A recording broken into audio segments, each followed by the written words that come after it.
આજરોજ વડોદરામાં નગરપાલિકા દ્વારા ગુજરાતી ટુરિઝમ અને જિલ્લા વહીવટીતંત્ર દ્વારા વડોદરાના આંગણે દેશ વિદેશના પતંગબાજોના વિદેશી પતંગો સાથે કરતબો મનાવવા માટે આંતરરાષ્ટ્રીય પતંગ મહોત્સવ 2025નો શુભારંભ ગુજરાત સરકારના માનનીય મુખ્ય દંડક બાલકૃષ્ણ શુક્લ તથા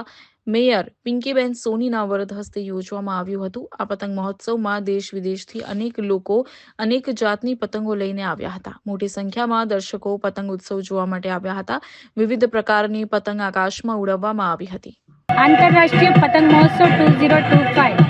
વડોદરા મહાનગરપાલિકા, જિલ્લા વહીવટી તંત્ર અને ગુજરાત સરકારના પ્રવાસન વિભાગ દ્વારા પ્રતિવર્ષ આનું આયોજન કરવામાં આવતું હોય છે। ત્યારે આજે 12મી જાન્યુઆરી એક ચીર યુવા અસ્તિત્વ અને ઉઠો જાગો અને ધ્યેય પ્રાપ્તિ સુધી મંડ્યા રહો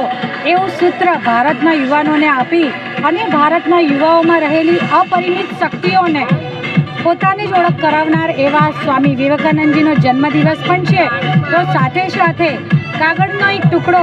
જોરદાર હવાની લહેરકી આવવાથી થોડી ઘણી ઊંચાઈ પ્રાપ્ત કરીને પાછો જમીન પર પડી જાય છે, પરંતુ આ કાગળનો ટુકડો એટલે કે પતંગ જ્યારે દોરી સાથે જુગલબંધી કરે ને ત્યારે આસમાનની ઊંચાઈઓ પણ પ્રાપ્ત કરે છે। તો સાથે સાથે પ્રત્યેક મનુષ્ય જો પોતાના લક્ષ્ય ઉપર ધ્યાન કેન્દ્રિત કરે અને કઠોર પરિશ્રમ દ્વારા તે ખરા અર્થમાં સફળતાની સિદ્ધિઓ સર કરી શકે છે તેવું પણ પતંગ આપણને શીખવાડે છે। ત્યારે આજના આંતરરાષ્ટ્રીય પતંગ મહોત્સવમાં વડોદરા શહેરમાં 12મી જાન્યુઆરી અને 12 વિશ્વના અલગ અલગ દેશોના પતંગ રસિકો અને પતંગબાજો જ્યારે આપણા મહોત્સવનો ભાગ બન્યા છે, આપણા આંગણે પધાર્યા છે, ત્યારે ખરા અર્થમાં ભારતીય સંસ્કૃતિ અને વિશ્વના 12 અલગ અલગ દેશોની સંસ્કૃતિના સુભગ સમન્વયનો આ સોનેરી અવસર પણ છે। હું આજના આંતરરાષ્ટ્રીય પતંગ મહોત્સવ નિમિત્તે સૌને ખૂબ ખૂબ શુભેચ્છાઓ પાઠવું છું। હું પતંગ રસિયાઓને ચોક્કસ જે આજે અલગ અલગ દેશોમાંથી આપણે ત્યાં પધાર્યા છે ત્યારે આપણા વડોદરા શહેરની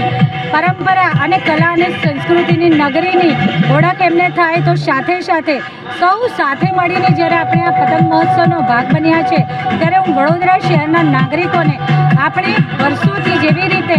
ચાઇનીઝ દોરીનો પ્રતિબંધ કરવામાં આવ્યો છે તો સાથે સાથે મારા શહેરના નાગરિકોએ સ્વયંભૂ આવી દોરીનો ઉપયોગ નહીં કરી અને છેલ્લા કેટલાય વર્ષોથી કોઈ પણ વ્યક્તિ કે પછી અબોલ પશુ પક્ષીઓ આની કારણે ઈજાનો ભોગ ન બને તેની કાળજી પહેલાં પણ રાખી છે અને આ ઉત્તરાયણના પર્વમાં પણ સૌ સાથે મળીને રાખીશું અને ભગવાન સૂર્યનારાયણની ઉપાસના દાન, પુણ્ય, સ્નાન અને સત્કર્મોની સાથે ભગવાન સૂર્યદેવની ઉપાસના સૌ સાથે મળીને કરીએ તેવી હું સૌને શુભેચ્છાઓ પાઠવું છું।